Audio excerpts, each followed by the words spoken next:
Heir to the Throne. Heir to the Throne really is the essence of zombie murder mystery. You've got the isolated manor house and everybody running around trying to figure out who done it. It's a classic murder mystery. You throw in the legion of zombies, you've got zombie murder mystery. But one of the great things about the scenario has nothing to do with the location or even the undead. It's the immediate tension you have. During character creation, you've established two of the players as the last potential heirs to the throne. Two of them want the throne. Obviously, only one of them can have it. So there's an immediate conflict. There's something huge at stake, and the other player would benefit greatly by removing their competition. Also, if you explain the background well enough, other members of the families have been disappearing. So obviously, they suspect the other household trying to eliminate the competition. So there's an instant distrust. And when the zombies arrive, they're going to be clashing immediately. And the other players tend to line up behind the bloodlines.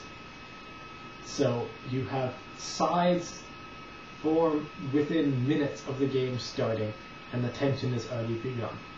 You want to preserve that tension. Keep it at a low boil.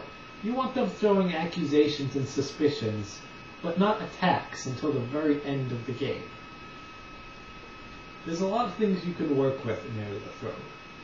You've got the cast. Master Yi sort of has control of the situation because he's the one who set up the negotiations. He was there before everyone else, and who really knows what he was doing in that time? Charlotte, the maid, is not present when things start happening. And obviously she's an easy target to accuse of being the necromancer or in league with the necromancer because she's not immediately present to defend herself. Next you have travelers or other people who could arrive at the house, allegedly taking shelter from the storm or the zombies. And what do the players really know about this person? How do they know they can be trusted? Next, you have Sanctuary. Now, Sanctuary is maintained so long as all the doors and windows are closed and unbroken. That's a lot easier said than done, especially in a large house. Going around and making sure everything's sealed up tight is tricky, especially when people could be opening or breaking it to advance their evil plans or to prove who is the necromancer, who is not. And you also have the weather to work with. There can be storms and all sorts of weather conditions outside that, one, prevent the players from leaving, but can also threaten their sanctuary.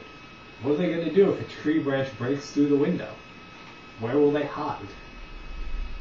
Now, Heir to the Throne, you want to play off the family tensions. Make it clear who has things to gain, not only with the two people going after the throne, but obviously if someone is working with the necromancer, they can curry potential favor. Everyone involved in the scenario is a noble of some sort, so they must have money or some kind of influence that they can use to ply people. So they have a lot of potential henchmen in the other members of the cast. The house itself is a valuable resource because it's so sprawling. There could be secret passages, basements, attics, upper floors, closets under the staircase that are hiding all sorts of clues, bodies, zombies. You have space to work with. So make full use of it. Drop in a lot of clues. Now, after you raise the tension and made the stakes very clear, you're going to have people throwing out accusations. Introduce some new complication.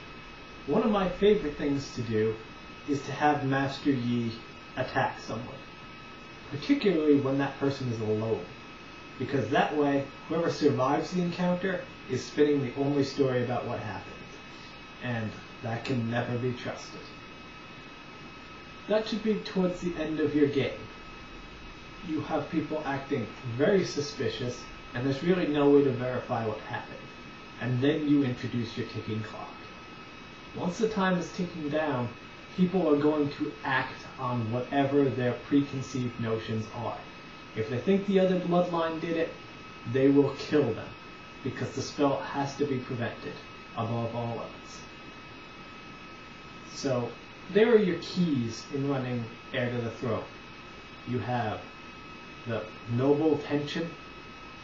You have obviously the zombies to work with, the weather, your enigmatic cast, Master Yi and Charlotte, and the house itself is almost a character. You make use of those 5 things and you can create a truly memorable scenario. So good luck and enjoy Zombie Murder Mystery.